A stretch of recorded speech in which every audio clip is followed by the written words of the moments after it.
আমি জানি না আপনারা কিভাবে ডাল রান্না করেন। তবে একটা কথা গ্যারান্টি দিয়ে বলতে পারবো যে আমি আজকে যেভাবে ডাল রান্না করে শেয়ার করব, সেটা একবার যদি আপনি খান স্বাদ তো মুখে লেগে থাকবেই।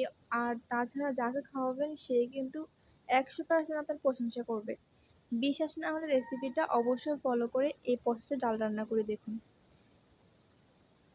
সো হ্যালো এভরিওয়ান, আসসালামু আলাইকুম, welcome back to my channel Taskia বিনিকার।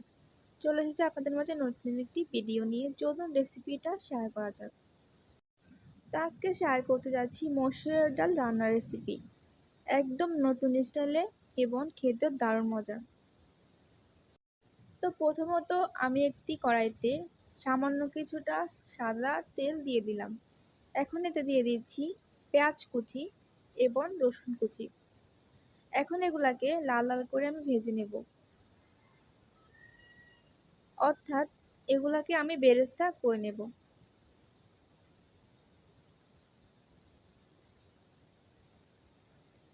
তো দেখতে পাচ্ছেন কালারটা চেঞ্জ হয়ে গেছে। এ পর্যায়ে আমাদের বেরেস্তা একদমই রেডি হয়ে গেছে।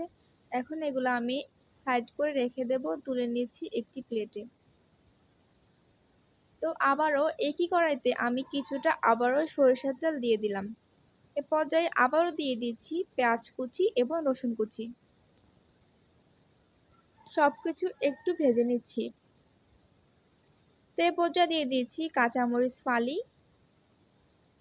সবকিছু একটু নেড়েচেড়ে দিচ্ছি। দিয়ে দিচ্ছি স্বাদ অনুযায়ী লবণ। আপনারা আপনাদের ডালের পরিমাণ অনুযায়ী এখানে অবশ্যই লবণটা ব্যবহার করবেন, তাহলে কিন্তু স্বাদের হেরফের হয়ে যাবে। এখন দিয়ে দিচ্ছি 2টা তেজপাতা। এই তেজপাতাটা অবশ্যই দিতে চেষ্টা করবেন। তেজপাতা দিলে কিন্তু অনেক সুন্দর একটা ঘ্রাণ আসে এবং ফ্লেভারটা অনেক বেশি সুন্দর আসে। তো আমরা যেহেতু মানুষ দুজন, তো মসুর ডালটা আমি কমে নিলাম। এখানে আমি মসুর ডালটা কয়েক মিনিটের জন্য এখানে ভিজিয়ে রেখেছিলাম। তো আগে থেকে ভিজিয়ে রাখলে কিন্তু এটা খুব তাড়াতাড়ি সিদ্ধ হয়ে যায়। আর চেষ্টা করবেন মসুর ডালটা কিন্তু খুব ভালো মতো মানে ধুয়ে নেওয়া, যেন কোনো ময়লা না থাকে, তাহলে কিন্তু এর স্বাদটা কিন্তু অনেক বেশি বেড়ে যাবে। তত বেশি আপনারা ধুবেন। এরপর যে কিছুক্ষণ নেড়েচেড়ে আমি এখানে একটা লাল পাকা টমেটো দিয়ে দিলাম।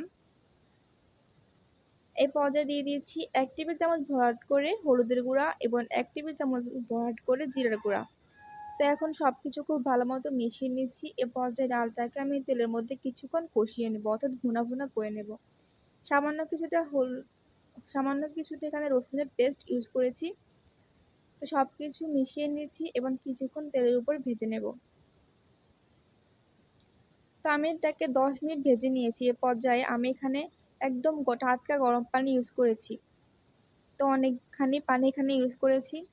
এরপর দেখতে পাচ্ছেন ডালটা কিন্তু ফুটে উঠেছে, অর্থাৎ পানিটা কিন্তু ফুটে উঠেছে। গরম পানি দেওয়ার কারণে কিন্তু সাথে সাথে এটা ফুটে উঠেছে। তো এটা কিন্তু এখন আস্তে আস্তে ঘন হতে শুরু করবে। দেখতে পাচ্ছেন উপরে কিন্তু তেল ভেসে উঠেছে। এ পর্যায়ে নেড়ে চেড়ে দিচ্ছি। এখন আরও 20 মিনিট পর আমি একটা ডাল খুন্তি দিয়ে ডালটাকে ভালো মতো ফুটে নিচ্ছি। তো দেখতে পাচ্ছেন ডালটাকে আমি খুব সুন্দরভাবে ভেঙে নিয়েছি। এ পর্যায়ে ডালের কালারটাও চেঞ্জ হয়ে গেছে। তো আমার কাছে মনে হয় যে আমরা সাধারণত যেভাবে ডাল রান্না করবো ওইভাবে কিন্তু সময় অনেকটাই ব্যয় হয়, কিন্তু এভাবে ডাল রান্না করলে সময় অনেক কম লাগে আর খেতেও অনেক বেশি টেস্টি হয়। এ পর্যায়ে আমি এখানে 2টা থেকে 3টা কাঁচামরিচ দিয়ে দিচ্ছি গোটা, অনেক সুন্দর একটা ফ্লেভার আসবে, তবে ঝাল বের হবে না। এখন দিয়ে দিচ্ছি আসল মূল জিনিস, সেটা হচ্ছে ধনিয়া পাতা। এখানে বেশ খানিকটা আমি ধনিয়া পাতা দিয়েছি। ধনিয়া পাতা দিলে কিন্তু অনেক সুন্দর একটা ঘ্রাণ আসে, ভালো লাগে, আপনারা সেটা সবাই জানেন। তো এই পর্যায়ে প্রথমে আমরা যে বেরেস্তা করে রেখেছিলাম এটা এখন এখানে অ্যাড করে দিচ্ছি। তো আবারও সবকিছু খুব ভালো মতো মিশিয়ে নিচ্ছি। দেখতে পাচ্ছেন এটা কিন্তু অনেকখানি ঘন হয়ে গেছে। আমাদের ডাল রান্না কিন্তু অলমোস্ট শেষ হয়ে আসছে। এর থেকে যে সুন্দর একটা অ্যারোমা বের হয়েছে, আপনি যদি এই পর্যায়ে না রান্না করেন তাহলে কিন্তু বুঝতে পারবেন না। এ পর্যায়ে আমি একটু লবণ চেক করে দেখলাম যে লবণ লাগবে কিনা। তো এই তো আমাদের ডাল রান্না করা কিন্তু অলমোস্ট শেষ। দেখতে পাচ্ছেন কালারটা কত বেশি সুন্দর হয়েছে। এটা খেতে কিন্তু অনেক বেশি মজা হয়েছে। এই ডালটা এতই বেশি মজাদার হয় যে আপনি শুধু সাদা ভাতের সাথে এটা খেতে পারবেন, মানে অন্য কোনো তরকারি মনে হয় যে লাগবে না, এতটাই মজা হয় হবে ডাল রান্না করলে। তো চেষ্টা করবেন লাস্টের দিকে এখানে 1 টেবিল চামচের মতো ভাজা জিরা গুঁড়া দেওয়ার জন্য, তাহলে এটার ফ্লেভার গ্রান সব কিছু দ্বিগুণ হয়ে যাবে।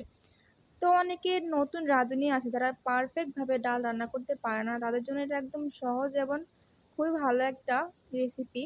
তারা চাইলে এভাবে কিন্তু ডাল রান্না করতে পারে। সো হ্যালো ভিউয়ার্স, ভিডিওটি আপনাদের মাঝে কেমন লেগেছে, যদি ভালো লেগে থাকে অবশ্যই কিন্তু কমেন্ট করে জানাতে ভুলবেন না। তো আজকে এ পর্যন্ত আমি বিদায় নিচ্ছি, সবাই ভালো থাকবেন, আল্লাহ হাফেজ, আসসালামু আলাইকুম।